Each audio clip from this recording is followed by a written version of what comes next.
최강 히토류 한국에서 터졌습니다. 중국이 수십 년 동안 전 세계를 붙잡고 흔들던 그 카드, 이제 더 이상 통하지 않게 됐습니다. 왜냐하면 중국 히토류에 의존하지 않아도 되는 길이 한국에서 열렸기 때문입니다. 지금까지 세계는 이렇게 믿어왔습니다. 히토류 없으면 산업도 군사도 미래도 없다. 그래서 중국의 눈치를 볼 수밖에 없다고요.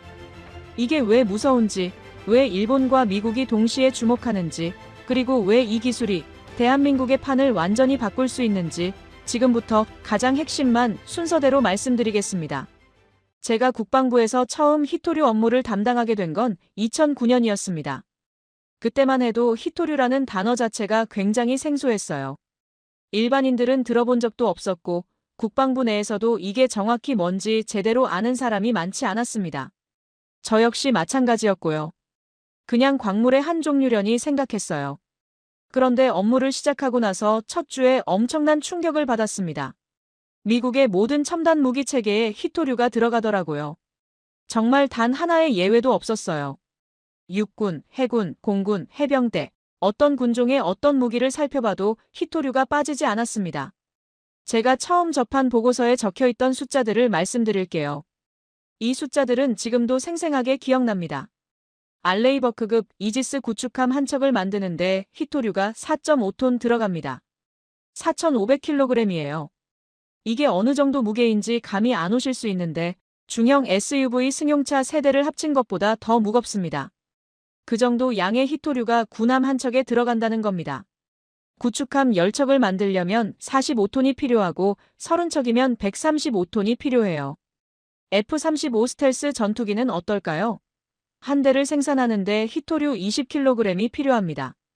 20kg이면 별거 아닌 것처럼 들리죠?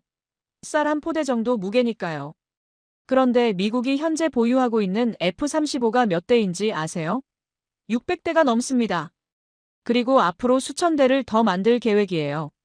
동맹국에 수출할 물량까지 합치면 수천 대가 더 필요합니다.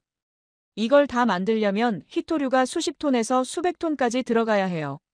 트럼프 대통령 취임을 기념해서 발표한 F-47 차세대 전투기는 상황이 더 심각합니다. 이 전투기 한 대에 들어가는 히토류가 무려 408kg이에요.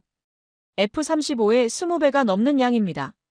성인 남성 5명 몸무게를 합친 것보다 많은 히토류가 비행기 한 대에 들어간다는 겁니다. 미사일 유도 시스템, 정밀 타격 레이더, 야간 투시 장비, 암호화 통신 시스템, 위성 항법 장치, 이런 것들 전부 다 히토류가 없으면 작동 자체가 안 됩니다. 히토류로 만든 연구자석이 들어가야 모터가 돌아가고 그 모터가 돌아가야 시스템이 작동하거든요. 그러면 이 막대한 양의 히토류를 도대체 어디서 구하느냐? 중국입니다. 전 세계 히토류 생산량의 90%를 중국 한 나라가 장악하고 있어요. 제가 처음 이 숫자를 접했을 때 뭔가 잘못된 게 아닌가 싶었습니다. 통계에 오류가 있는 거 아닐까 의심했어요. 아무리 생각해도 한 나라가 특정 자원의 90%를 독점한다는 게 상식적으로 납득이 안 됐거든요. 석유를 생각해 보세요. 중동 국가들이 석유를 많이 생산한다고는 하지만 전 세계 석유 생산에서 중동이 차지하는 비중은 30% 정도예요. 사우디 혼자서는 12%밖에 안 됩니다. 그런데 히토류는 중국 한 나라가 90%를 쥐고 있다고요? 이게 진짜인가 싶어서 여러 경로로 확인해 봤습니다. 사실이었어요. 오히려 정제까지 포함하면 중국의 점유율은 더 높았습니다. 그리고 더 심각한 문제가 있다는 걸 알게 됐어요. 히토류는 단순히 광산에서 원석을 캐낸다고 끝나는 게 아닙니다. 원석에서 히토류 원소를 분리해내고 정제하는 고도의 기술이 필요해요. 화학 처리를 통해서 17가지 원소를 하나하나 분리해내야 하거든요. 그런데 이 정제 기술과 정제 시설도 대부분 중국에 집중돼 있었습니다. 호주에도 히토류 광산이 있습니다. 베트남에도 있고요. 미국 캘리포니아주에도 마운틴 패스라는 꽤 큰 광산이 있어요. 브라질에도 인도에도 히토류가 묻혀 있습니다. 그런데 거기서 캐낸 원석을 어디로 보내는지 아세요? 전부 중국입니다. 정제는 결국 중국에서 해야 해요. 정제 시설이 중국에만 있으니까요. 이게 무슨 상황이냐면요. 미국이 아무리 히토류 광산을 확보해도 아무리 원석을 많이 캐내도 중국을 거치지 않으면 그 히토류를 실제로 사용할 수가 없다는 겁니다. 원석은 창고에 쌓여 있는데 정작 쓸 수가 없어요. 마치 쌀은 있는데 밥솥이 없는 것과 같은 상황이에요. 아니, 밥솥 만드는 기술 자체를 잃어버린 것과 같습니다. 2010년에 아주 상징적인 사건이 하나 있었습니다. 이 사건은 제가 히토류의 위험성을 본격적으로 인식하게 된 계기가 됐어요. 중국과 일본 사이에 센카쿠 열도를 둘러싼 영토 분쟁이 터졌습니다. 일본에서는 센카쿠, 중국에서는 다오 위다오라고 부르는 그 섬이에요. 작은 무인도를 두고 두 나라가 정면 충돌한 겁니다. 그때 중국이 어떤 조치를 취했는지 아세요? 일본에 대한 히토류 수출을 전면 중단해버렸습니다. 공식적으로는 수출 금지라고 발표하지 않았지만 실질적으로 일본행 히토류 선적이 완전히 멈췄어요. 일본 산업계가 순식간에 패닉 상태에 빠졌습니다. 도요타, 혼다, 닛산 같은 자동차 회사들이 생산 라인을 멈춰야 할 처지에 놓였어요. 소니, 파나소닉 같은 전자회사들도 마찬가지였고요. 왜 그랬을까요? 자동차와 전자제품에 들어가는 모터는 히토류 연구자석이 필수거든요. 히토류가 없으면 고성능 모터를 만들 수가 없고 모터가 없으면 자동차가 굴러가질 않습니다. 하이브리드 차량이나 전기 자동차는 말할 것도 없고 일반 내연기관 자동차도 요즘은 전동식 파워 스티어링, 전동식 윈도우, 각종 센서 모터가 들어가니까 히토류 없이는 생산이 안 돼요. 저는 그해 워싱턴에서 이 상황을 실시간으로 지켜보고 있었습니다. 국방부 내부에서 긴급회의가 열렸어요. 회의 주제는 단 하나였습니다. 만약 중국이 미국에도 일본한테 한 것처럼 히토류 수출을 끊으면 우리는 어떻게 대응할 것인가? 솔직히 말씀드릴게요. 답이 안 나왔습니다. 여러 시나리오를 검토했지만 어떤 시나리오에서도 미국이 취할 수 있는 효과적인 대응책이 없었어요. 비축 물량을 풀어서 버틸 수 있는 기간도 고작 몇 달에 불과했고요. 그날 회의에서 한 장성이 이런 말을 했습니다. 지금도 그 말이 귀에 생생하게 남아있어요. 우리가 세계 최강의 군사력을 가지고 있다고 스스로 자부하고 있는데 정작 그 무기를 만들 핵심 재료는 잠재적 적대국한테 전적으로 의존하고 있다. 이게 말이 되는 상황인가? 회의실에 있던 아무도 그 질문에 대답을 하지 못했습니다. 할 수 있는 대답이 없었으니까요. 사실 이건 미국만의 문제가 아니에요. 한국도 상황이 똑같습니다. 한국의 히토류 수입 의존도가 80% 이상이에요. 그리고 그 80% 대부분이 중국에서 옵니다. 가공된 히토류 기준으로 보면 중국 의존도는 더 높아요. 반도체, 배터리, 전기 자동차, 스마트폰, 방위산업, 한국이 세계 시장에서 경쟁력을 갖고 있는 주력 산업 전부가 히토류 없이는 돌아가지 않습니다. 삼성이 만드는 스마트폰에도, 현대가 만드는 전기차에도, 한화가 만드는 방산 장비에도 히토류가 들어가요. 그러니까 2025년 현재 상황이 어떻게 된 거냐면요. 중국이 마음만 먹으면 미국의 군사력을 무력화시킬 수 있습니다. 한국의 핵심 산업도 멈춰 세울 수 있고요.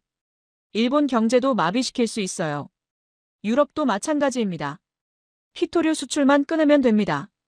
미사일 한 발 쏘지 않고도 상대국을 굴복시킬 수 있는 무기를 중국이 쥐고 있는 거예요.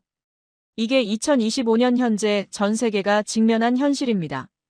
그런데 여기서 한 가지 의문이 드실 거예요. 어떻게 중국이 이렇게까지 히토류를 독점하게 된 걸까요? 중국이 원래부터 히토류 강국이었던 건가요? 중국 땅에만 유독 히토류가 많이 묻혀 있는 건가요? 아닙니다. 전혀 그렇지 않아요. 사실 히토류를 처음 장악한 나라는 중국이 아니라 미국이었습니다. 1980년대까지만 해도 미국이 세계 최대의 히토류 생산국이었어요. 히토류 정제 기술도 미국이 가장 앞서 있었고요. 그런데 미국이 스스로 그 지위를 포기했습니다. 그리고 그 자리를 고스란히 중국한테 넘겨줬어요. 왜 그런 일이 벌어진 걸까요? 세계 최강대국이 왜 스스로 전략 자원을 포기하는 어처구니 없는 결정을 내린 걸까요? 그 이야기를 이해하려면 지금부터 40년 전으로 거슬러 올라가야 합니다. 1980년대 초반, 미국 캘리포니아주 샌버나디노 카운티. 이곳 사막 한가운데에 세계 최대 규모의 히토류 광산이 있었습니다. 마운틴 패스 광산이에요. 당시 미국은 전 세계 히토류 생산량의 거의 절반 가까이를 차지하고 있었습니다. 단순히 광산만 가진 게 아니라 히토류 정제 기술도 미국이 세계 최고 수준이었어요. 원석에서 17가지 히토류 원소를 분리해내는 복잡한 화학 공정, 그 원소들을 다시 고순도로 정제하는 기술, 정제된 히토류로 고성능 연구자석을 만드는 기술까지 전부 미국이 선도하고 있었습니다. 그때 중국은 어떤 상황이었을까요? 덩샤오핑이 개혁개방 정책을 막 시작한 시점이었습니다. 중국은 가난한 농업 국가였어요. 산업 기반이 취약했고 기술력도 형편없었습니다. 히토류가 뭔지, 그게 왜 중요한지 아는 사람조차 많지 않았어요. 그런데 중국에는 한 가지 결정적인 것이 있었습니다. 덩샤오핑이라는 지도자였어요. 덩샤오핑은 1992년에 아주 유명한 말을 남겼습니다. 중국의 히토류 전략을 한 문장으로 압축한 말이에요. 중동에 석유가 있다면 중국에는 히토류가 있다. 이 한마디가 중국 히토류 전략의 출발점이었습니다. 덩샤오핑은 다른 사람들이 보지 못한 것을 일찌감치 내다봤어요. 21세기에는 석유 못지않게 히토류가 중요한 전략 자원이 될 거라는 걸 예견한 겁니다. 첨단 산업이 발전할수록 전자기기가 고도화될수록 히토류 수요는 폭발적으로 늘어날 수밖에 없다는 걸 꿰뚫어 본 거예요. 그래서 중국은 1980년대부터 히토류 산업에 국가적 역량을 집중 투자하기 시작합니다. 그런데 여기서 중국이 사용한 전략이 정말 교묘했어요. 단순히 돈을 쏟아붓는 게 아니라 다른 나라들이 절대로 따라올 수 없는 방식으로 경쟁력을 확보한 겁니다. 히토류를 정제하는 과정에서는 엄청난 규모의 환경오염이 발생합니다. 이게 히토류 산업의 가장 큰 문제예요. 히토류라는 게 뭐냐면요. 흙이나 암석 속에 아주 낮은 농도로 흩어져 있는 원소들이에요. 히토류라는 이름 자체가 드문 흙이라는 뜻이잖아요. 이 원소들을 추출하려면 엄청나게 많은 양의 토양과 암석을 파헤쳐야 합니다. 산 하나를 통째로 깎아내리는 수준의 채굴이 필요해요. 그리고 거기서 히토류 원소만 분리해내려면 강력한 화학약품을 대량으로 사용해야 합니다. 황산, 염산, 질산 같은 강산을 엄청난 양으로 쓰거든요. 그 과정에서 독성 폐수가 대량으로 발생하고 방사성 물질도 함께 나옵니다. 히토류 광석에는 토륨이나 우라늄 같은 방사성 원소가 같이 들어있는 경우가 많거든요. 결과적으로 히토류를 생산하면 주변 환경이 완전히 망가집니다. 토양이 오염되고 지하수가 오염되고 하천이 오염되고 그 지역에 사는 사람들의 건강에 심각한 문제가 생겨요. 미국이 왜 히토류 생산을 줄였는지 아세요? 바로 이 환경오염 문제 때문이었습니다. 1980년대 후반부터 1990년대에 걸쳐서 미국 내에서 환경 규제가 급격하게 강화됐어요. 마운틴 패스 광산 주변에서 환경오염 문제가 심각하게 불거졌고 환경단체들의 반발이 거세졌습니다. 지역 주민들도 건강 피해를 호소하며 소송을 제기했고요. 결국 2002년에 마운틴 패스 광산이 폐쇄됐습니다. 미국이 스스로 히토류 생산을 포기한 거예요. 미국만 그런 게 아니었어요. 유럽도 호주도 일본도 사정은 마찬가지였습니다. 선진국들은 환경오염 문제 때문에 히토류 생산을 꺼렸어요. 자국민 건강을 해치면서까지 히토류를 생산할 수는 없다고 판단한 거죠. 그런데 중국은 완전히 다른 계산을 했습니다. 중국 정부 입장에서 환경오염은 감수할 만한 비용이었어요. 아니, 오히려 환경오염을 감수하는 것 자체가 경쟁력의 원천이었습니다. 중국은 네이멍구 자치구나 장시성, 스촨성 같은 오지에 대규모 히토류 정제 시설을 건설했어요. 사람이 별로 살지 않는 외딴 지역이었습니다. 설령 환경이 오염되더라도 피해를 입는 사람이 적었고 피해를 입더라도 중앙정부에 항의할 수단이 마땅치 않았어요. 사회주의 체제의 특성상 지방정부나 주민들이 중앙정부 결정에 반발하기도 어려웠고요. 환경단체 활동도 사실상 불가능했습니다. 그냥 정부가 시키는 대로 히토류를 생산하면 되는 구조였어요. 독성 폐수는 그대로 하천에 방류했습니다. 방사성 폐기물 처리도 제대로 하지 않았고요. 환경오염 처리 비용을 아예 안 쓴 거예요. 여기에 한 가지가 더 있었습니다. 중국은 인건비가 압도적으로 쌌어요. 그리고 땅도 넓었습니다. 같은 양의 히토류를 생산하는 데 드는 비용이 미국의 절반도 안 됐어요. 어떤 경우에는 3분의 1 수준밖에 안 됐습니다. 결과가 어떻게 됐을까요? 가격 경쟁에서 다른 나라들이 전부 밀려났습니다. 호주 광산들이 하나둘 문을 닫았어요. 미국 마운틴 패스도 폐쇄됐고요. 브라질, 인도 같은 나라들도 히토류 생산을 포기했습니다. 중국산 히토류가 너무 싸니까 채산성이 안 맞았거든요. 그리고 중국은 여기서 한 발 더 나갔습니다. 다른 나라에서 캐낸 히토류 원석까지 중국으로 가져와서 정제하기 시작한 거예요. 아프리카에서 캔 원석, 동남아시아에서 캔 원석, 남미에서 캔 원석이 전부 중국으로 모여들었습니다. 다른 나라들은 정제시설이 없으니까 원석을 캐도 어차피 중국에 팔 수밖에 없었거든요. 30년이 흘렀습니다. 그 결과가 어떻게 됐을까요? 중국이 전 세계 히토류 생산의 90%를 장악하게 됐어요. 그것도 단순히 광산만 장악한 게 아닙니다. 원석 채굴, 정제, 분리 가공, 영구자석 제조에 이르기까지 히토류 산업의 전체 가치 사슬을 중국이 독점하게 된 겁니다. 미국이 뒤늦게 정신을 차렸을 때는 이미 너무 늦어 있었습니다. 마운틴 패스 광산을 다시 가동하려고 했어요. 그런데 정제 시설이 없었습니다. 30년 동안 안 쓰다 보니까 시설이 다 녹슬어서 못 쓰게 됐거든요. 새로 짓자니 그 기술을 가진 기술자가 없었어요. 30년 동안 히토류 산업을 안 했으니까 노하우가 전부 사라져버린 겁니다. 더 황당한 사실을 알려드릴게요. 미국이 히토류 정제 기술을 중국한테 가르쳐줬습니다. 1980년대와 1990년대에 미국 기업들이 값싼 노동력을 찾아서 중국에 진출했잖아요. 그때 히토류 정제 기술도 함께 전수해줬어요. 당시에는 중국을 그냥 싼 인건비로 하청 작업이나 해주는 나라 정도로 봤거든요. 히토류가 나중에 이렇게 중요한 전략 자원이 될 줄은 아무도 예상 못했던 거예요. 지금 와서 보면 정말 믿기 어려운 일이죠. 세계 최강대국 미국이 스스로 전략 자원 생산을 포기하고 그것도 모자라서 잠재적 경쟁국한테 핵심 기술까지 넘겨줬으니까요. 적에게 칼을 쥐어준 격이에요. 저는 이걸 덩샤오핑의 30년 함정이라고 부릅니다. 덩샤오핑은 1997년에 세상을 떠났어요. 하지만 그가 1980년대에 심어놓은 전략의 씨앗이 30년이 지나서 결실을 맺은 겁니다. 그가 살아있을 때는 중국의 히토류 지배력이 그렇게까지 압도적이지 않았어요. 하지만 그가 세상을 떠난 후에도 그의 전략은 계속 실행됐고 마침내 중국이 히토류 패권을 완전히 장악하게 된 겁니다. 2025년 현재 중국은 히토류를 전쟁 무기로 사용할 수 있는 완벽한 위치에 올라섰습니다. 그리고 그해 4월 트럼프 대통령이 중국의 관세 폭탄을 선언했을 때 중국은 드디어 그 카드를 꺼내들었어요. 10월 9일 중국 상무부가 발표한 히토류 통제법의 핵심 내용은 이거였습니다. 중국산 히토류가 조금이라도 들어간 제품을 제3국에 수출할 때는 반드시 중국 정부의 허가를 받아야 한다. 이게 무슨 뜻인지 설명해 드릴게요. 예를 들어 한국 기업이 중국에서 히토류를 수입해서 영구자석을 만들었어요. 그 자석을 모터에 넣었습니다. 그 모터를 전기자동차에 장착했어요. 그리고 그 전기자동차를 미국에 수출하려고 합니다. 이 경우에 중국 정부의 허가가 필요해요. 왜냐하면 전기자동차 안에 있는 모터 안에 있는 자석에 중국산 히토류가 들어갔으니까요. 중국 허가 없이는 미국에 수출을 못합니다. 이건 세컨더리 보이콧이에요. 중국이 미국에 직접 수출하는 것만 통제하는 게 아니라 제3국을 통한 우회 거래까지 전부 통제하겠다는 겁니다. 전 세계 산업계가 발칵 뒤집혔습니다.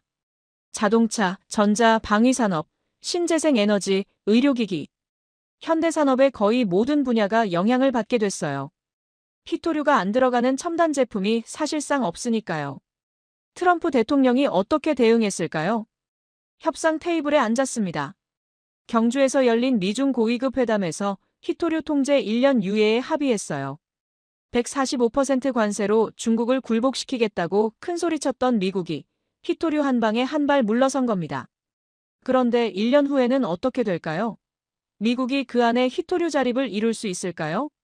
미국 행정부에서는 자신만만하게 이야기하고 있습니다.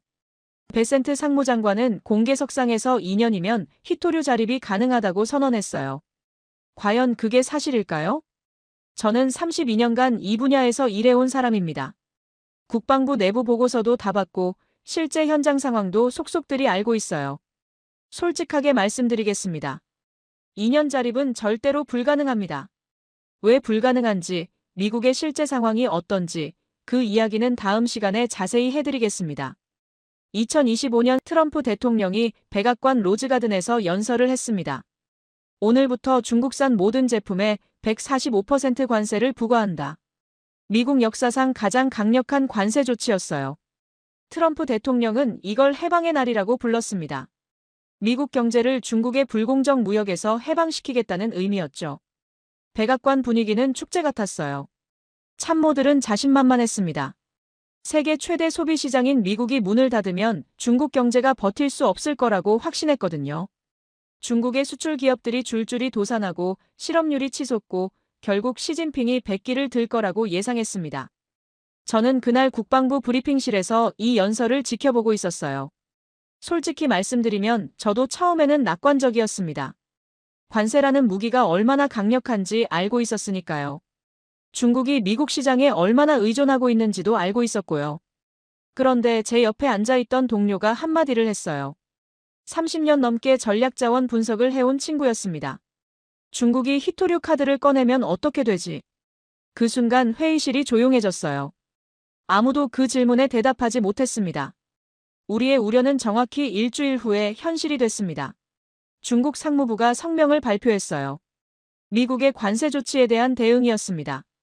중국은 전략 광물 수출에 대해 필요한 통제 조치를 시행할 것이다. 성명서 자체는 짧았어요. 하지만 그 의미는 엄청났습니다. 히토류를 무기로 쓰겠다는 공식 선언이었으니까요. 워싱턴이 발칵 뒤집혔습니다. 백악관에서 긴급회의가 연속으로 열렸어요. 국방부, 상무부, 국무부, 에너지부 관계자들이 전부 소집됐습니다. 저도 그 자리에 있었고요. 회의에서 처음 나온 질문은 이거였어요. 중국이 히토류 수출을 전면 중단하면 미국이 얼마나 버틸 수 있는가? 국방부 분석팀에서 내놓은 답변은 충격적이었습니다. 비축분으로 버틸 수 있는 기간이 고작 3개월에서 6개월 사이라고 했어요. 방산 분야에 한정해서 말이에요. 민간 산업까지 포함하면 더 짧았습니다. 반년도 못 버틴다는 겁니다. 그러면 그 후에는 어떻게 되느냐? F-35 생산 라인이 멈춥니다. 구축함 건조가 중단됩니다. 미사일 생산이 불가능해집니다. 세계 최강의 미군이 신규 무기를 공급받지 못하는 상황이 벌어지는 거예요. 회의실 분위기가 싸늘하게 가라앉았습니다. 여기서 끝이 아니었어요. 5월에 들어서면서 중국이 본격적으로 압박을 시작했습니다. 히토류 수출 허가 절차를 까다롭게 바꾼 거예요. 서류 심사 기간을 늘리고 승인 기준을 불명확하게 만들었습니다. 실질적인 수출 지연이 시작됐어요. 미국 기업들이 비명을 지르기 시작했습니다. 제너럴 모터스, 포드, 테슬라 같은 자동차 회사들이 먼저 타격을 받았어요. 전기 자동차 모터에 들어가는 히토류 수급에 차질이 생긴 거죠. 방산 업체들도 마찬가지였습니다. 록히드 마틴, 레이시온, 노스롭 그루먼 같은 회사들이 국방부에 긴급 보고서를 올렸어요. 히토류 수급이 불안정해지면 무기 납품 일정을 맞출 수 없습니다. 트럼프 대통령은 처음에는 강경하게 대응했습니다. 우리도 히토류 있다. 마운틴 패스 광산 다시 가동하면 된다. 호주에서 수입하면 된다. 중국이 우리를 협박할 수 없다. 기자회견에서 이렇게 큰소리쳤어요. 그런데 현실은 달랐습니다. 마운틴 패스 광산이 다시 가동을 시작하긴 했어요. 하지만 거기서 나오는 건 원석뿐이었습니다. 정제시설이 없으니까 원석을 캐도 쓸 수가 없었어요. 결국 그 원석을 어디로 보냈는지 아세요? 중국이에요. 정제는 여전히 중국에서 해야 했습니다. 호주에서 수입한다는 것도 마찬가지였어요. 호주에 라이너스라는 히토류 회사가 있긴 합니다. 하지만 이 회사의 생산량이 전 세계 수요의 몇 퍼센트나 될까요? 10%도 안 돼요. 미국 수요만 충당하기에도 턱없이 부족했습니다. 게다가 라이너스도 일부 공정은 말레이시아에서 처리하고 있었어요. 그리고 그 말레이시아 공장에서 쓰는 화학약품 중 일부는 중국산이었습니다. 완전한 탈중국이 불가능한 구조였던 거예요. 6월이 되자 미국 내 분위기가 급격하게 바뀌기 시작했습니다. 기업들의 로비가 거세졌어요. 자동차 업계, 전자업계, 방산업계, 신재생 에너지 업계가 전부 들고 일어났습니다. 히토류 문제를 해결하지 않으면 미국 산업 전체가 흔들린다고 아우성쳤죠. 의회에서도 목소리가 나오기 시작했어요. 공화당 의원들조차 트럼프 대통령에게 중국과 협상하라고 압박했습니다. 저는 그 무렵 백악관 국가안보회의에 불려갔어요. 히토류 상황에 대해 브리핑해달라는 요청이었습니다. 브리핑이 끝나고 한 고위 관료가 저한테 물었어요. 솔직하게 말해봐. 중국 없이 우리가 히토류를 자급자족할 수 있는 시점이 언제야? 저는 사실대로 대답했습니다. 최소 6년입니다. 그것도 모든 일이 순조롭게 진행된다는 전제하에요. 현실적으로는 10년 가까이 걸릴 수도 있습니다. 그 관료의 얼굴이 굳어졌어요. 6년이라고? 10년? 대통령 임기가 4년인데? 저는 대답하지 않았습니다. 대답할 필요가 없었으니까요. 8월에 중국이 한 단계 더 압박을 높였습니다. 기존의 3개월이던 히토류 수출 유예 기간을 다시 3개월 연장한다고 발표했어요. 표면적으로는 유예 기간을 준 것처럼 보였지만 실제로는 미국을 볶는 거였습니다. 언제든 끊을 수 있다는 걸 계속 상기시킨 거죠. 그리고 9월 23일, 미국이 중국에 대한 반도체 소프트웨어 수출 금지를 발표했어요. 화웨이 같은 중국 기업들이 최신 칩 설계 소프트웨어를 쓸 수 없게 막은 겁니다. 미국으로서는 강력한 반격이었어요. 반도체는 미국이 확실하게 우위를 점하고 있는 분야니까요. 그런데 중국의 대응이 더 빨랐습니다. 딱 16일 후인 10월 9일, 중국 상무부가 히토류 통제법을 공식 발표했어요. 이 법의 핵심 내용을 다시 말씀드릴게요. 정말 중요한 부분이니까요. 중국산 히토류 또는 중국의 히토류 정제 기술이 적용된 제품을 제3국에 수출할 경우 반드시 중국 상무부의 사전 허가를 받아야 한다. 이건 단순한 수출 규제가 아니었습니다. 전 세계 산업 공급망을 중국이 통제하겠다는 선언이었어요. 예를 들어볼게요. 일본 기업이 중국에서 히토류를 수입해서 자석을 만들었어요. 그 자석을 독일 기업에 팔았습니다. 독일 기업은 그 자석으로 풍력 발전기 모터를 만들었어요. 그리고 그 풍력 발전기를 미국에 수출하려고 합니다. 이 경우에 중국 정부 허가가 필요해요. 중국산 히토류가 중간에 들어갔으니까요. 공급망에 어디선가 중국산 히토류가 한 번이라도 사용됐으면 최종 제품 수출에 중국 허가가 필요한 겁니다. 전 세계 제조업체들이 패닉에 빠졌습니다. 현대산업에서 중국산 히토류가 안 들어간 제품을 찾는 게 더 어려워요. 스마트폰, 노트북, 전기 자동차, 드론, 의료기기, 풍력 터빈, 에어컨. 히토류가 안 들어가는 첨단 제품이 거의 없거든요. 중국이 이 법을 제대로 집행하면 전 세계 무역이 마비될 수 있었습니다. 미국은 선택의 기로에 섰어요. 145% 관세를 고수하면서 히토류 전면전으로 가느냐, 아니면 한 발 물러서느냐.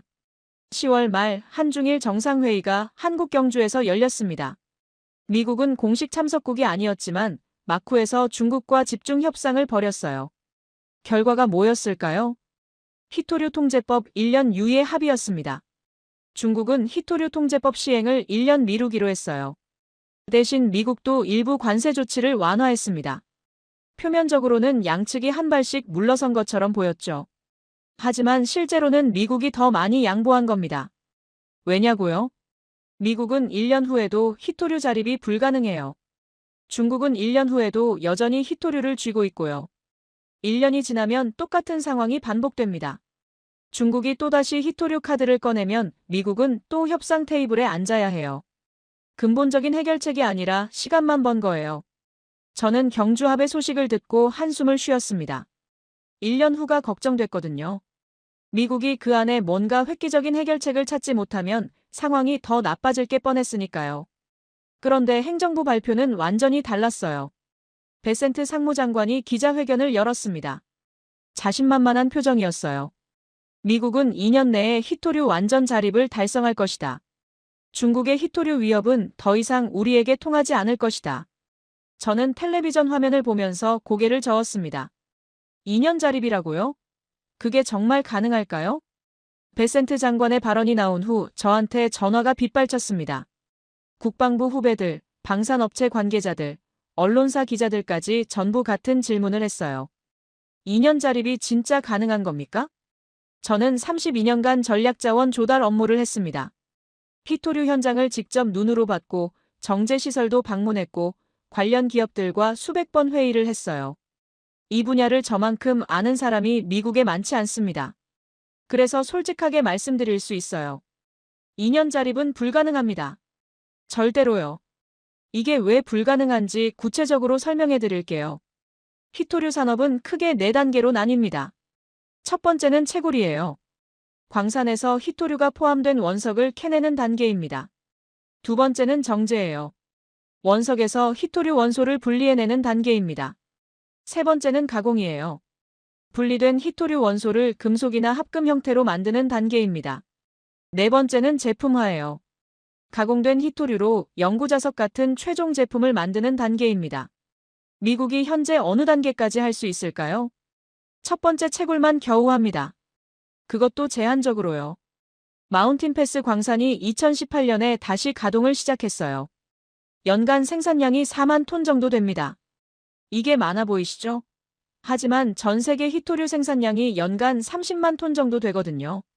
마운틴 패스가 전 세계 수요의 15%도 안 되는 양을 생산하고 있는 겁니다. 게다가 이건 원석 기준이에요. 정제를 거치면 실제로 쓸 수 있는 히토류는 이것보다 훨씬 적어집니다. 자, 그럼 두 번째 단계인 정제는 어떨까요? 여기서 문제가 심각해집니다. 마운틴 패스에서 캐낸 원석을 미국 내에서 정제할 수 있을까요? 없습니다. 정제 시설이 없으니까요. 그러면 그 원석은 어디로 갈까요? 중국이에요.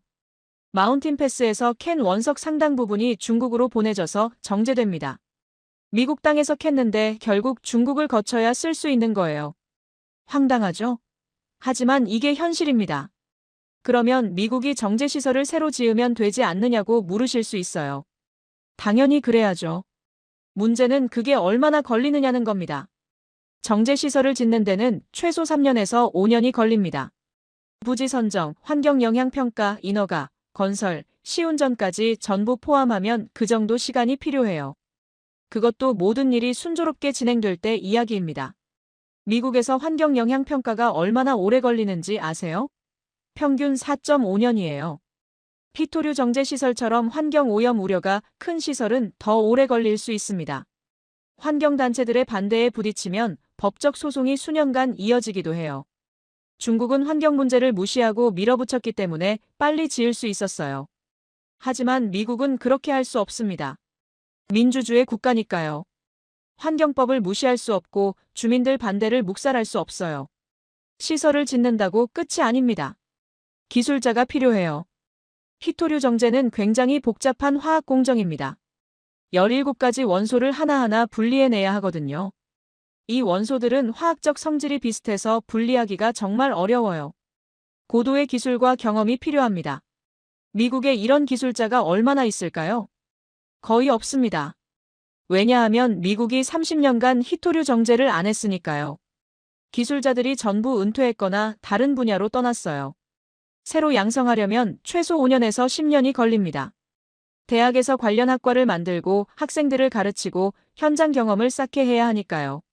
중국은 30년간 기술자를 양성해왔어요. 세대를 이어가면서 노하우가 축적됐습니다. 미국이 이걸 단기간에 따라잡는 건 불가능해요. 세 번째 단계인 가공, 네 번째 단계인 제품화는 상황이 더 안 좋습니다. 히토류를 금속으로 만들고 그걸로 연구자석을 만드는 기술은 중국이 완전히 독점하고 있어요. 전 세계 히토류 연구자석의 90% 이상이 중국에서 생산됩니다. 일본이 그나마 기술이 있어요. 하지만 일본도 중국산 원료에 의존하고 있습니다. 원료 없이 기술만 있어봤자 소용없잖아요. 자, 이제 종합해 볼게요. 채굴부터 정제, 가공, 제품화까지 전 과정을 미국 내에서 완결하려면 얼마나 걸릴까요? 국방부 내부 보고서에서는 최소 6년으로 봤습니다. 그것도 예산을 무제한으로 쓰고 환경 규제를 최대한 완화하고 모든 일이 순조롭게 진행된다는 가정하에요. 현실적으로는 10년에서 15년이 걸릴 수 있다는 분석도 있었습니다. 민간 전문가들 의견도 비슷해요. 에너지 컨설팅 업체 우드 맥킨지는 미국의 히토류 자립에 최소 8년이 걸린다고 예측했습니다. 일부 전문가들은 환경 규제와 인력 부족 문제를 고려하면 15년 이상 걸릴 수도 있다고 봤어요. 그런데 베센트 장관은 2년이면 된다고 했습니다. 어떻게 가능할까요? 솔직히 말씀드리면 불가능합니다. 그럼 왜 그런 말을 했을까요? 정치적 발언이에요. 미국 국민들을 안심시키고 중국에 허세를 부리는 겁니다. 실제로 가능한지 아닌지는 중요하지 않아요. 일단 자신감 있게 말하는 게 중요한 거죠. 저는 이런 태도가 위험하다고 생각합니다. 거짓 희망을 심어주면 실제로 필요한 대비를 못하게 되거든요. 2년이면 해결된다고 생각하면 아무도 장기 계획을 세우지 않아요. 그러다 2년이 지나고 3년이 지나고 5년이 지나도 자립이 안 되면 그때는 정말 큰 문제가 생깁니다. 1년 후에 중국이 히토류 카드를 다시 꺼내면 어떻게 될까요? 미국은 또 협상 테이블에 앉아야 합니다. 또 양보를 해야 하고요. 히토류를 쥐고 있는 쪽이 협상에서 유리할 수밖에 없으니까요. 이게 바로 제가 2년이면 된다는 말을 거짓말이라고 부르는 이유입니다. 하지만 여기서 한 가지 짚고 넘어갈 게 있어요. 미국만 이 문제로 고민하고 있는 게 아닙니다. 다른 나라들도 중국의 히토류 독점에 시달려왔어요. 그 중에서도 가장 먼저, 가장 직접적으로 타격을 받은 나라가 있습니다. 일본이에요. 일본은 2010년에 중국한테 한번 크게 당했습니다. 센카쿠 열도 분쟁 때 히토류 수출을 끊겨서 산업 전체가 흔들렸었죠. 그 후에 일본이 어떻게 했을까요? 주저앉아서 울고만 있었을까요? 아니에요. 일본은 그날부터 히토류 탈중국을 국가적 과제로 삼고 15년간 사투를 벌였습니다. 그리고 놀라운 성과를 거뒀어요. 2010년에 90%였던 중국 의존도를 2025년 현재 60%까지 낮췄습니다. 30%포인트나 떨어뜨린 거예요. 어떻게 가능했을까요? 일본의 15년 사투, 그 이야기는 자세히 해드리겠습니다. 그리고 그 이야기를 듣고 나면 왜 제가 한국에 주목하게 됐는지 이해하실 수 있을 겁니다. 2010년 9월 7일, 일본 역사에서 잊을 수 없는 날이 있습니다. 센카쿠 열도 근처 해역에서 중국 어선과 일본 해상보안청 순시선이 충돌했어요. 중국 어선 선장이 체포됐고 이 사건은 순식간에 외교 분쟁으로 번졌습니다. 중국의 대응은 신속했어요. 일주일도 안 돼서 일본행 히토류 선적이 전면 중단됐습니다. 공식적으로는 수출 금지라고 발표하지 않았어요. 하지만 중국 세관에서 일본행 히토류 화물을 전부 묶어버렸습니다. 서류 심사를 이유로요. 그 서류 심사가 한 달이 넘도록 끝나지 않았어요. 사실상의 수출 금지였습니다. 일본 산업계가 패닉에 빠졌어요. 당시 일본의 히토류 중국 의존도가 얼마였는지 아세요? 90%가 넘었습니다. 일본이 사용하는 히토류 열의 9은 중국에서 왔어요. 도요타, 혼다, 닛산 같은 자동차 회사들이 비명을 질렀습니다. 하이브리드 자동차 프리우스에 들어가는 모터, 그 모터에 들어가는 연구자석, 그 자석을 만드는 네오디뮴과 디스프로슘이 전부 중국에서 왔거든요. 히토류 공급이 끊기면 생산 라인을 멈춰야 하는 상황이었어요. 소니, 파나소닉, 히타치 같은 전자회사들도 마찬가지였습니다. 하드디스크 드라이브, 스피커, 진동 모터. 전자제품에 들어가는 부품 상당수가 히토류 연구자석을 사용하고 있었거든요. 일본 경제산업성에서 긴급 대책회의가 열렸습니다. 회의 결론은 암담했어요. 비축분으로 버틸 수 있는 기간이 2~3달에 불과했습니다. 그 후에는 공장들이 하나둘 멈춰야 할 판이었죠. 다행히 중국이 2달 만에 수출을 재개했어요. 어선 선장을 석방하면서 사태가 일단락된 겁니다. 하지만 일본은 뼈저리게 깨달았습니다. 히토류를 중국에 의존하는 한 언제든 또 당할 수 있다는 걸요. 오늘은 어선 선장 문제였지만 내일은 다른 이유로 또 끊길 수 있어요. 중국이 마음만 먹으면 일본 경제의 숨통을 조를 수 있다는 게 명확해진 겁니다. 그날 이후 일본은 히토류 탈중국을 국가적 과제로 삼았습니다. 경제산업성 주도로 히토류 종합대책이 수립됐어요. 단기, 중기, 장기로 나눠서 체계적으로 접근했습니다. 첫 번째 전략은 수입선 다변화였어요. 중국 외에 히토류를 확보할 수 있는 곳을 찾아 나선 겁니다. 호주, 베트남, 인도, 카자흐스탄, 미국까지 전 세계를 뒤져서 히토류 광산에 투자하기 시작했어요. 특히 베트남에 집중했습니다. 베트남은 히토류 매장량이 세계 2위예요. 중국 다음으로 많이 묻혀 있습니다. 일본 정부와 기업들이 베트남과 히토류 개발 협력 계약을 맺었어요. 광산 개발, 정제시설 건설, 기술 이전까지 포괄적인 협력이었습니다. 호주 라이너스와도 손을 잡았어요. 라이너스는 중국 밖에서 히토류를 정제할 수 있는 거의 유일한 회사였거든요. 일본은 라이너스에 대규모 투자를 하고 장기 공급 계약을 체결했습니다. 두 번째 전략은 대체 기술 개발이었어요. 히토류를 아예 안 쓰거나 적게 쓰는 기술을 개발하는 겁니다. 일본 기업들이 연구 개발에 막대한 돈을 쏟아부었어요. 도요타는 디스프로슘 사용량을 줄인 새로운 자석을 개발했습니다. 히타치는 히토류 사용량을 절반으로 줄인 모터를 만들어냈어요. 가장 인상적이었던 건 도시바의 성과였습니다. 도시바는 2012년에 히토류를 전혀 사용하지 않는 모터를 개발했다고 발표했어요. 페라이트 자석을 사용한 모터였습니다. 성능은 히토류 모터보다 약간 떨어졌지만 가격이 훨씬 쌌어요. 세 번째 전략은 재활용이었어요. 일본은 폐가전, 폐자동차에서 히토류를 회수하는 기술을 개발했습니다. 버려지는 스마트폰, 노트북, 에어컨에서 히토류를 추출해내는 거예요. 도시 광산이라는 개념이 이때 등장했어요. 실제 광산에서 캐는 게 아니라 도시에 쌓여있는 전자 폐기물에서 히토류를 캐낸다는 의미입니다. 일본 정부는 이 세 가지 전략을 15년간 꾸준히 추진했습니다. 쉽지 않았어요. 시행착오도 많았고 실패한 프로젝트도 많았습니다. 베트남 광산 개발은 예상보다 훨씬 오래 걸렸어요. 환경 문제와 기술 문제가 계속 발목을 잡았거든요. 대체 기술 개발도 마찬가지였습니다. 히토류 없이 만든 모터는 성능이 떨어졌어요. 기업들이 채택하기를 꺼렸습니다. 특히 고성능이 필요한 전기자동차 분야에서는 히토류 모터를 대체하기 어려웠어요. 재활용도 한계가 있었습니다. 회수율이 낮았고 비용이 많이 들었어요. 새로 사는 것보다 재활용하는 게 더 비쌌습니다. 그래도 일본은 포기하지 않았어요. 정부가 계속 지원했고 기업들이 계속 투자했습니다. 15년간 묵묵히 버텼어요. 결과가 어떻게 됐을까요?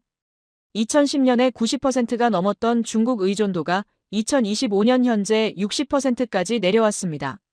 30%포인트나 떨어뜨린 거예요. 이게 쉬운 일인지 아세요? 정말 어렵습니다. 미국은 15년이 지난 지금도 중국 의존도가 80%가 넘어요. 유럽도 마찬가지고요. 일본만 유일하게 의미 있는 성과를 거뒀습니다. 저는 일본의 사례를 연구하면서 몇 가지 교훈을 얻었어요. 첫째, 히토류 탈중국은 단기간에 불가능하다는 겁니다. 일본도 15년이 걸렸어요. 베센트 장관이 말한 2년은 현실과 완전히 동떨어진 이야기입니다. 둘째, 어느 한 가지 방법으로는 안 된다는 겁니다. 수입선 다변화, 대체 기술, 재활용. 이 세 가지를 동시에 추진해야 해요. 그중 하나만 해서는 효과가 제한적입니다. 셋째, 정부와 기업의 장기적 협력이 필수라는 겁니다. 단기 수익만 따지면 이런 투자를 할 수 없어요. 국가 안보 차원에서 접근해야 합니다. 그런데 말이에요. 일본 사례를 보면서 한 가지 아쉬운 점이 있었습니다. 15년이 걸렸어요. 그리고 여전히 60%나 중국에 의존하고 있어요. 완전한 탈중국까지는 아직도 멀었습니다. 그러면 다른 방법은 없을까요? 더 빠르게, 더 근본적으로 히토류 문제를 해결할 수 있는 방법은 없을까요? 저는 오랫동안 이 질문에 대한 답을 찾지 못했습니다. 그러다가 2024년 말 흥미로운 보고서를 하나 받았어요. 한국에서 온 보고서였습니다. 처음에는 솔직히 별 기대를 안 했어요. 한국이 히토류 분야에서 특별히 두각을 나타낸 적이 없었으니까요.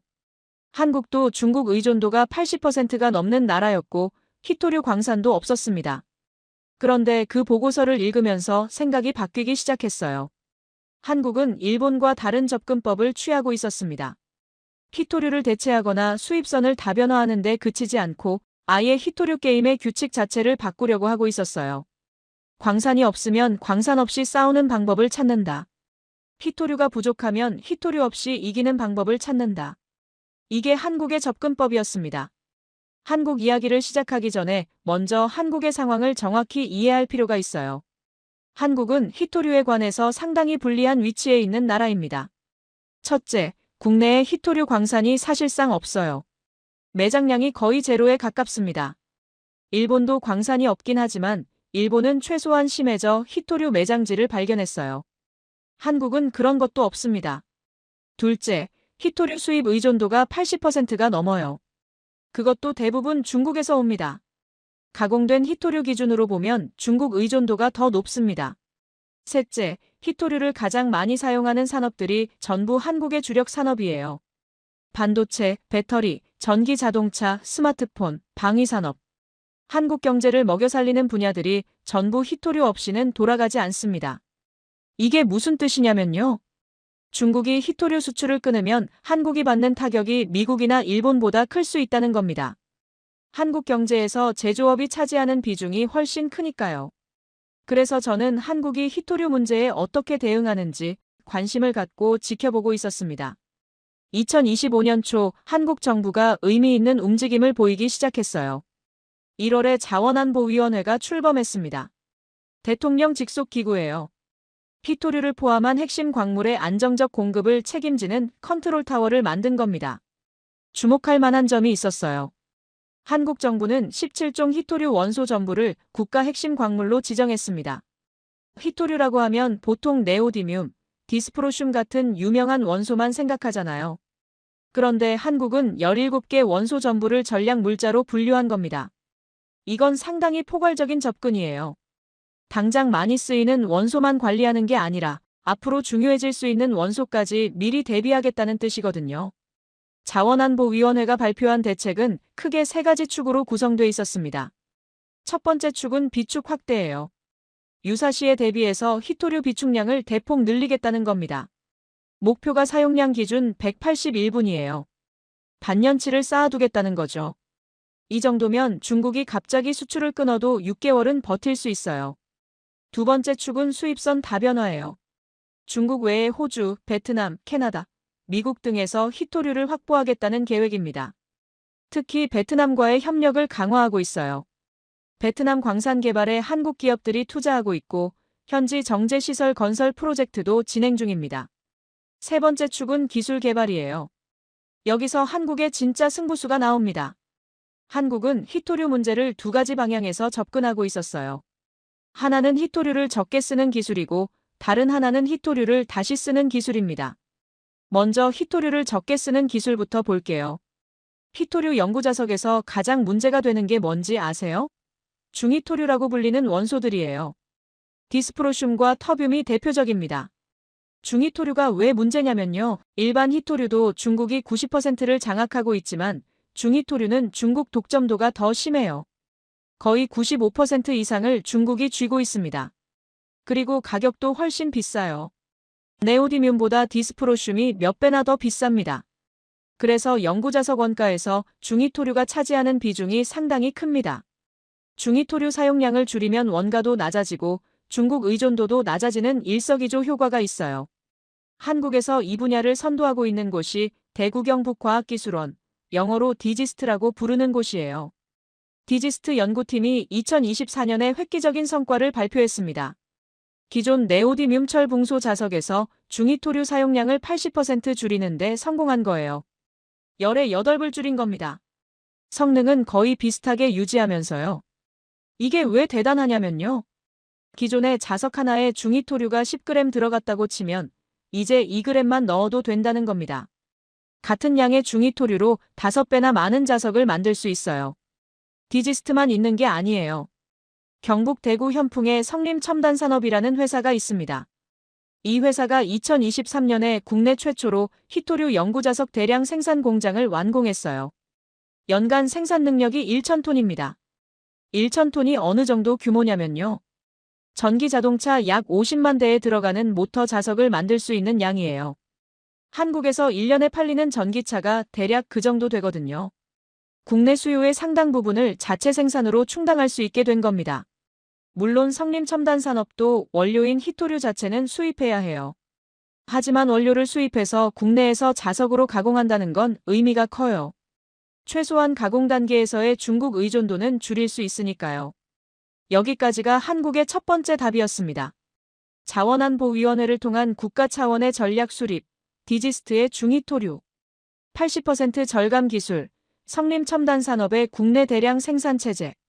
솔직히 말씀드리면 저는 여기까지는 크게 인상적이지 않았어요. 왜냐하면 일본도 비슷한 걸 했거든요.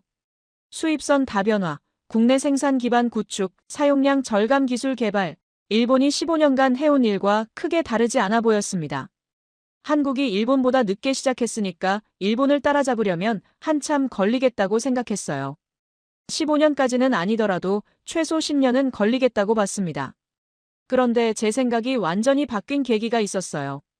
2024년 말에 받은 또 다른 보고서 때문이었습니다. 이 보고서는 한국의 한 대기업과 정부 출연 연구소가 공동으로 수행한 프로젝트에 관한 내용이었어요. 보고서 제목에 눈이 확 띄었습니다. 중히토류 제로 고성능 연구자석 개발 완료. 제로요. 80% 절감이 아니라 아예 제로. 중위토류를 한 그램도 안 쓰고 고성능 자석을 만들었다는 겁니다. 저는 처음에 오타인 줄 알았어요. 제로라니. 그게 가능해? 보고서를 끝까지 읽었습니다. 오타가 아니었어요. 한국이 정말로 중위토류 없이 고성능 연구자석을 만드는 기술을 개발한 겁니다. 이건 단순한 기술 개선이 아니었어요. 게임의 규칙을 바꾸는 기술이었습니다. 왜 이게 그렇게 중요한지, 구체적으로 어떤 기술인지, 제가 왜 한국에 주목하게 됐는지, 왜 한국의 기술이 히토류 전쟁의 판도를 바꿀 수 있다고 생각하게 됐는지 그 핵심이 바로 다음 이야기에 있습니다. 중위토류 제로. 이 말이 왜 그렇게 중요한지 설명해 드릴게요. 히토류 연구자석에서 가장 핵심적인 성능 지표가 두 가지 있습니다. 하나는 자기력이에요. 얼마나 강한 자석이냐는 거죠. 다른 하나는 내열성입니다. 고온에서도 자기력을 유지할 수 있느냐는 거예요. 자동차 모터를 생각해 보세요. 모터가 돌아가면 열이 납니다. 고속으로 회전하면 온도가 150도, 180도까지 올라가요. 이 온도에서 자석이 자기력을 잃어버리면 모터가 제대로 작동하지 않습니다. 네오디뮴 자석은 자기력은 강한데 내열성이 약해요. 온도가 올라가면 자기력이 뚝 떨어집니다. 그래서 내열성을 높이려고 중위토류를 첨가하는 거예요. 디스프로슘이나 터뷴을 넣으면 고온에서도 자기력을 유지할 수 있거든요. 문제는 이 중위토류가 너무 비싸다는 겁니다. 그리고 중국이 거의 독점하고 있어요. 그래서 지금까지 히토류 자석 기술 개발의 목표는 중위토류 사용량을 줄이는 거였어요. 10%를 5%로, 5%를 3%로 조금씩 줄여나가는 시기였죠. 그런데 한국이 아예 제로를 달성했다는 겁니다. 이 프로젝트를 수행한 곳이 LG이노텍과 한국재료연구원이에요. LG이노텍은 LG그룹의 전자부품 계열사입니다. 스마트폰 카메라 모듈, 자동차 부품 같은 걸 만드는 회사예요. 한국재료연구원은 정부 출연 연구소입니다. 소재 분야의 국책 연구기관이죠. 이 둘이 손을 잡고 중위토류 제로 자석 개발에 도전했어요. 쉬운 일이 아니었습니다. 전 세계 소재 과학자들이 수십 년간 시도했지만 실패한 과제였거든요. 중위토류 없이 고온에서 자기력을 유지하는 건 물리적으로 불가능하다고 여겨졌어요. 그런데 한국 연구팀이 해낸 겁니다. 2024년에 연구 결과가 발표됐어요. 국제학술지에 논문이 실렸고 특허도 출원됐습니다. 핵심 기술이 뭐냐면요. 자석 내부의 결정 구조를 새로운 방식으로 설계한 거예요. 기존에는 중위토류를 자석 전체에 골고루 첨가했습니다. 그래서 중위토류가 많이 들어갔어요. 한국 연구팀은 결정 경계면에만 특수 처리를 해서 중위토류 없이도 내열성을 확보하는 방법을 찾아낸 겁니다. 기술적인 세부 사항은 복잡하니까 결과만 말씀드릴게요. 성능 지표가 어떻게 나왔느냐? 자기력은 13.8kgauss를 달성했습니다. 이게 어느 정도냐면요. 기존 중위토류 첨가 자석과 거의 동등한 수준이에요. 자기력 손실이 거의 없다는 겁니다. 내열성은 섭씨 180도까지 확보했습니다. 자동차 모터에서 요구하는 수준을 충족하는 거예요. 고성능 전기차 모터에 바로 적용할 수 있는 스펙입니다. 그리고 가장 중요한 숫자가 있어요. 원가 절감 효과입니다. 중위토류를 아예 안 쓰니까 자석 원가가 최대 60%까지 낮아질 수 있다고 합니다. 열의 6을 줄일 수 있다는 거예요. 이게 무슨 의미인지 아시겠어요? 지금까지 중국이 히토류를 무기로 쓸 수 있었던 이유가 뭘까요? 가격 경쟁력 때문이에요. 중국산 히토류가 압도적으로 싸니까 다른 나라들이 대안을 찾지 못한 겁니다. 다른 곳에서 히토류를 조달하면 가격이 두세 배 뛰거든요. 기업들이 감당할 수가 없어요. 그런데 한국 기술을 쓰면 상황이 완전히 달라집니다. 중위토류를 안 쓰니까 중국 의존도가 획기적으로 줄어요. 그리고 원가가 60%까지 낮아지니까 가격 경쟁력도 생깁니다. 중국산 자석과 가격으로 싸울 수 있게 되는 거예요. 김정호 교수라는 분이 이 기술에 대해 평가한 걸 봤어요. 한국 경제를 분석하는 전문가인데 이런 말씀을 하시더라고요. 기술이 존재하느냐 안 하느냐가 중요한 게 아니다. 얼마나 싼 값으로 만들어낼 수 있느냐가 핵심이다. 정확한 지적이에요. 히토류 대체 기술은 이미 여러 나라에서 연구해왔습니다. 일본도 했고 미국도 했고 유럽도 했어요. 기술 자체는 개발할 수 있어요. 문제는 가성비입니다. 대체 기술로 만든 자석이 중국산보다 비싸면 아무도 안 쓰거든요. 한국 기술이 특별한 이유가 바로 여기에 있어요. 중위토류 제로를 달성하면서 원가도 60% 낮췄습니다. 성능, 가격, 공급 안정성. 세 가지를 동시에 잡은 거예요. 저는 이 보고서를 읽고 나서 한국 기술의 잠재력을 인정할 수밖에 없었습니다. 솔직히 말씀드리면 미국인으로서 복잡한 기분이 들었어요. 미국이 수십 년간 해결 못한 문제를 한국이 해결하고 있다니까요. 자존심이 상하면서도 한편으로는 감탄이 나왔습니다. 그런데 이게 끝이 아니에요. 한국은 또 다른 승부수를 준비하고 있었습니다. 희토류를 적게 쓰는 것만으로는 부족해요. 희토류를 다시 쓰는 기술도 필요합니다. 재활용 기술 말이에요. 한국과학기술연구원, 영어로 키스트라고 부르는 곳에서 흥미로운 연구를 진행하고 있었습니다. 물순환연구센터라는 부서에서 희토류 회수 기술을 개발했어요. 어떤 기술이냐면요. 스펀지처럼 생긴 특수 섬유 소재가 있어요. 나노 구조로 이루어진 복합 섬유입니다. 이 섬유를 폐수나 폐기물에 담그면 희토류 원소만 선택적으로 흡착합니다. 스펀지가 물을 빨아들이듯이 희토류를 빨아들이는 거예요. 이 기술로 뭘 할 수 있느냐? 폐자석에서 희토류를 회수할 수 있어요. 버려지는 전자제품, 수명이 다한 전기차 배터리, 산업 폐수. 이런 데서 희토류를 추출해낼 수 있습니다. 일본이 말한 도시 광산 개념 있잖아요. 한국도 같은 접근을 하고 있는 거예요. 다만 한국의 기술이 효율성 면에서 더 앞서 있다는 평가를 받고 있습니다. 회수율이 높고 순도도 높아요. 그리고 환경 오염이 적습니다. 기존 희토류 정제 과정에서는 독성 화학약품을 많이 써야 하는데 이 기술은 친환경적이에요. 아직 상용화 단계에 이르지는 않았습니다. 연구실 수준에서 성공한 거예요. 하지만 몇 년 안에 산업 현장에 적용할 수 있을 거라고 합니다. 이 기술이 상용화되면 어떤 일이 벌어질까요? 한국이 희토류 순환 경제의 허브가 될 수 있어요. 전 세계에서 버려지는 전자 폐기물을 한국으로 가져와서 희토류를 추출하고 그걸 다시 자석으로 만들어서 수출하는 겁니다. 광산이 없어도 희토류를 확보할 수 있는 구조가 만들어지는 거죠. 중국이 30년간 환경을 파괴하면서 희토류 패권을 잡았잖아요. 한국은 정반대 방향으로 가고 있어요. 환경을 보호하면서 희토류를 확보하는 모델을 만들려고 하는 겁니다. 저는 이 시점에서 한국의 전략이 뭔지 명확하게 보이기 시작했어요. 한국은 희토류 전쟁에서 중국과 정면 승부를 피하고 있습니다. 광산 확보 경쟁, 정제시설 투자 경쟁. 이런 데서 중국을 이기기는 어렵거든요. 중국은 30년간 쌓아온 인프라가 있으니까요. 대신 한국은 다른 판을 짜고 있어요. 희토류를 적게 쓰는 기술로 수요 자체를 줄인다. 희토류를 다시 쓰는 기술로 공급을 보완한다. 이 두 가지를 조합해서 중국 의존도를 낮추는 겁니다. 광산 싸움이 아니라 기술 싸움으로 전환한 거예요. 그리고 기술 싸움에서는 한국이 유리합니다. 한국은 제조업 강국이고 연구개발 투자 비중이 세계 최고 수준이에요. 반도체, 디스플레이, 배터리에서 세계 최고 기술을 가진 나라잖아요. 소재 기술에서도 경쟁력이 있습니다. 이게 한국이 선택한 전략이에요. 중국이 만든 규칙대로 싸우지 않는다. 한국이 유리한 규칙을 새로 만든다. 저는 이 전략이 영리하다고 생각했어요. 그런데 한국의 움직임은 여기서 끝나지 않았습니다.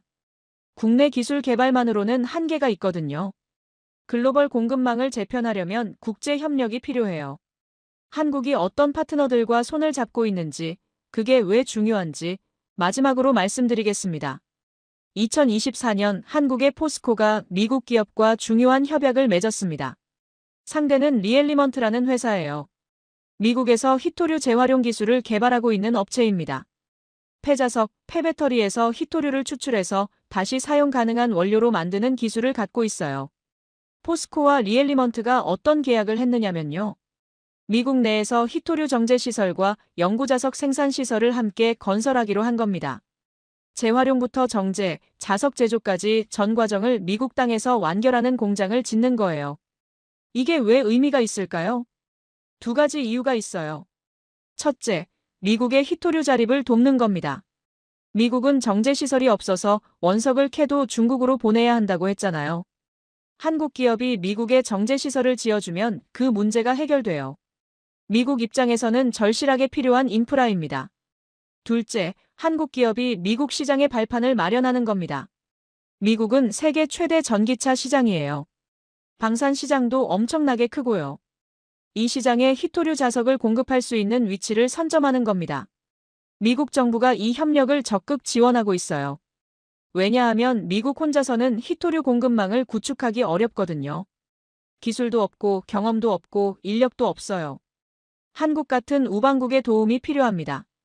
이건 한국에게도 좋은 기회예요. 미국 시장에 진출할 수 있고 미국 정부의 보조금도 받을 수 있고 미국 기술 기업들과 협력할 수 있어요. 윈윈인 거죠. 포스코만 있는 게 아닙니다. 더 흥미로운 움직임이 있어요. 미국에서 한국으로 투자가 들어오고 있거든요. 노비온 마그네틱스라는 미국 기업이 있습니다. 히토류 자석 제조 회사예요. 이 회사가 2025년에 한국에 대규모 공장을 짓겠다고 발표했어요. 투자 규모가 상당합니다. 연간 2,000톤 생산 능력을 갖춘 네오디뮴 자석 공장이에요. 왜 미국 기업이 한국에 공장을 짓느냐고요? 이유가 있어요. 한국은 히토류 자석의 최대 수요처가 모여 있는 곳이에요. 삼성, LG, 현대, 기아, SK. 세계적인 전자회사와 자동차 회사들이 전부 한국에 있잖아요. 이 회사들이 히토류 자석을 엄청나게 많이 씁니다. 한국에 공장을 지으면 이 고객들한테 바로 납품할 수 있어요. 물류 비용도 줄이고 납기도 단축할 수 있습니다. 그리고 또 하나 중요한 이유가 있어요. 한국의 기술 생태계입니다. 한국에는 소재 연구기관이 많아요. 한국재료연구원, 키스트, 디지스트 같은 곳들이요. 그리고 숙련된 엔지니어도 많고 제조업 인프라도 잘 갖춰져 있어요. 미국 기업 입장에서 한국은 매력적인 생산 거점이에요. 기술력 있고 인프라 있고 고객도 가까이 있고. 노비온만 한국에 들어오는 게 아닙니다. 다른 외국 기업들도 한국을 히토류 자석 생산 허브로 주목하고 있어요. 이 흐름이 계속되면 어떻게 될까요? 한국이 히토류 공급망에서 중요한 위치를 차지하게 돼요. 중국이 채굴과 정제를 독점하고 있지만 자석 제조와 응용 단계에서는 한국이 핵심 역할을 하게 되는 겁니다. 중국을 완전히 대체하는 건 아니에요. 하지만 중국 의존도를 낮추고 공급망의 균형을 맞추는 역할을 할 수 있어요. 저는 이 시점에서 한국의 전체 전략이 하나로 연결되는 걸 봤습니다. 정리해 볼게요. 첫째, 국가 차원의 전략 수립. 자원안보위원회를 만들고 17종 히토류 전부를 전략 물자로 지정했어요. 비축 확대, 수입선 다변화를 추진하고 있고요. 둘째, 국내 생산 기반 구축. 성림첨단산업이 연간 1,000톤 규모의 자석 공장을 가동하고 있어요. 외국에서 원료를 사와서 국내에서 가공하는 체제를 만든 겁니다. 셋째, 핵심 기술 개발. 디지스트가 중히토류 80% 절감 기술을 개발했고 LG이노텍과 한국재료연구원이 중히토류제로 자석을 만들어냈어요. 키스트는 재활용 기술을 연구하고 있고요. 넷째, 글로벌 협력. 포스코가 미국 리엘리먼트와 손잡고 미국 내 생산시설을 짓고 있어요. 반대로 미국 노비온은 한국에 투자하고 있고요. 이 네 가지가 유기적으로 연결돼 있어요. 하나하나 따로 놓고 보면 대단해 보이지 않을 수 있어요. 하지만 전체를 하나로 연결해서 보면 굉장히 체계적인 전략입니다. 저는 32년간 전략자원 분야에서 일하면서 많은 나라들의 히토류 대응을 봐왔어요. 솔직히 말씀드리면 대부분 허술합니다. 구호만 요란하고 실행은 부실해요. 단기 성과에만 집착하고 장기 전략이 없어요. 한국은 달랐습니다. 광산이 없다는 약점을 기술로 극복하려 하고 있어요. 혼자 힘으로 안 되는 건 국제 협력으로 풀려고 하고요. 정부와 기업, 연구소가 함께 움직이고 있어요. 물론 아직 갈 길이 멀어요. 중히토류제로 자석이 연구실에서 나왔다고 해서 바로 공장에서 대량 생산할 수 있는 게 아닙니다. 상용화까지는 시간이 더 필요해요. 양산 품질을 맞추고 원가를 낮추고 고객 인증을 받아야 해요. 재활용 기술도 마찬가지입니다. 실험실 수준에서 산업 규모로 확대하려면 추가 연구와 투자가 필요합니다. 그리고 중국도 가만히 있지 않을 거예요. 한국 기술이 위협이 된다고 느끼면 어떻게든 대응하려 할 겁니다. 가격을 더 낮추거나 기술 유출을 시도하거나 다른 방식으로 압박을 가할 수 있어요. 하지만 중요한 건 방향이에요. 한국은 올바른 방향으로 가고 있습니다. 중국이 만든 규칙 안에서 싸우는 게 아니라 새로운 규칙을 만들어가고 있어요. 광산이 없으면 광산 없이 이기는 방법을 찾는다. 희토류가 부족하면 희토류 적게 쓰는 기술을 개발한다. 혼자서 안 되면 같은 처지의 나라들과 손을 잡는다. 이게 한국이 찾아낸 답이에요. 저는 이 이야기를 하면서 왜 제가 처음에 한국에서 온 보고서를 대수롭지 않게 생각했는지 반성하게 됐습니다. 한국이라는 나라를 과소평가했어요. 반도체에서 세계 1위를 하고 배터리에서 세계 최고 기술을 갖고 조선에서 부활하고 방산에서 급성장하는 나라잖아요. 왜 희토류에서는 못할 거라고 생각했을까요? 한국은 광산이 없어도 제조업 강국이 됐어요. 석유가 한 방울도 안 나도 세계 5위 석유화학 강국이 됐고요. 자원이 없으면 기술로 극복하는 게 한국의 역사입니다. 희토류도 마찬가지일 거예요. 지금 당장 중국 의존도를 제로로 만들 수는 없어요. 하지만 5년 후, 10년 후에는 상황이 많이 달라져 있을 겁니다. 중희토류제로 자석이 양산되고 재활용 기술이 상용화되고 글로벌 공급망에서 한국의 위상이 높아지면 중국의 희토류 무기도 힘을 잃게 돼요. 덩샤오핑이 30년 전에 심어놓은 함정에서 전 세계가 빠져나오기 시작하는 거예요. 그리고 그 탈출구를 한국이 만들어가고 있습니다. 저는 32년간 이 분야에서 일해왔어요. 수많은 기술과 전략을 봐왔습니다. 한국이 지금 하고 있는 것들은 제가 본 것 중에서 가장 체계적이고 가장 현실적이고 가장 가능성 있는 접근입니다. 오늘 제가 드린 말씀을 정리해 볼게요. 중국이 30년간 희토류 패권을 쌓아왔습니다. 미국도 유럽도 일본도 거기에 발목 잡혀 있어요. 2025년 미중 무역전쟁에서 미국이 희토류 앞에 무릎을 꿇은 건 그래서예요. 미국은 2년이면 자립한다고 큰소리쳤지만 현실은 최소 6년에서 10년이 걸립니다.